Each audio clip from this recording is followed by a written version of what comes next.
आज हम आपको चीकू से मिलवाते हैं। चीकू हमें कैसे मिला।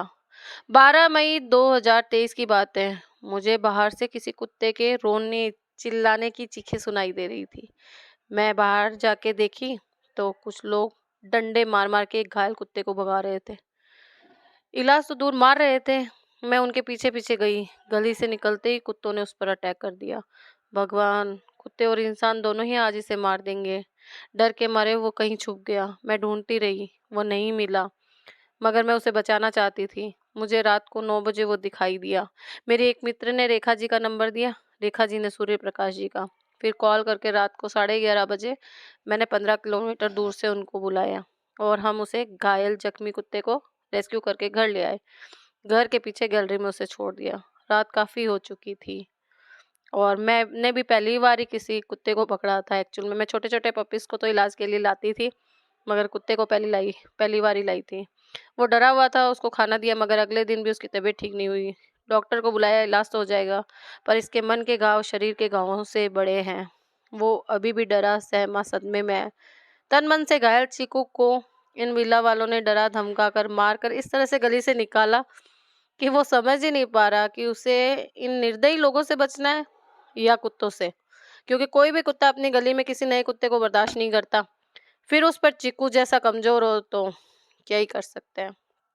मगर कुत्ते तो कुत्ते, हम तो मनुष्य हैं, कुछ फर्क तो होना ही चाहिए हम में और उनमें। खैर, मैं और मेरी बेटी चीकू के हार फेर के भगवान का नाम सुनाते हुए उसको नॉर्मल करने का प्रयास कर रहे थे कि इलाज के साथ साथ उसे प्यार की भी आवश्यकता थी।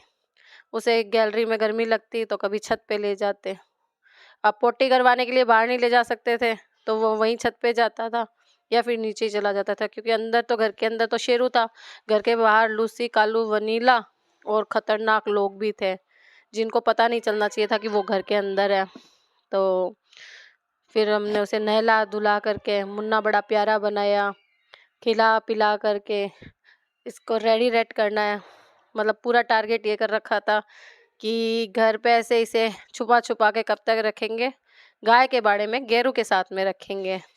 तो ये सोच के इसको तैयार कर रहे थे कि ये तैयार हो जाए, इसकी तबीयत पूरी तरह से ठीक हो जाए, ये नॉर्मल हो जाए, डर से बाहर निकल जाए, इसे सुरक्षा महसूस होने लगे, तब हम इसे गाय के बाड़े में ले गए। फिर गेरू से मिलवाया। गेरू पहले तो इसे घुराया और ये भी डरा हुआ रहा। बाद में इसकी और गेरू की दोस्ती हुई। फिर ये गेरू से नहीं डरता था, गेरू को उल्टा परेशान करता था, इसके साथ शैतानी करता था, उसे चैन से बैठने नहीं देता था। तो चीकू का डर निकल गया। चीकू अब पहले वाला चीकू नहीं रहा, थोड़ा शैतान चीकू हो गया। अभी देखो कैसे पूंछ दबा के घूम रहा है ना, डरा हुआ था उस दिन, पहले दिन, ये पहले दिन की वीडियो है। उसके बाद में तो चीकू गेरू के साथ खेलना, गेरू के साथ लड़ना और गेरू के साथ बाहर जा कर के दूसरे कुत्तों से फाइटिंग भी करने लग गया, क्योंकि उसे ऐसे लगता था कि ये शायद इसका बड़ा भाई है। शायद नहीं, मतलब शायद तो मैं बोल रही हूँ, इसे लगता था इसका बड़ा भाई है। फिर खेल के थक गए, अब पानी पी रहे हैं।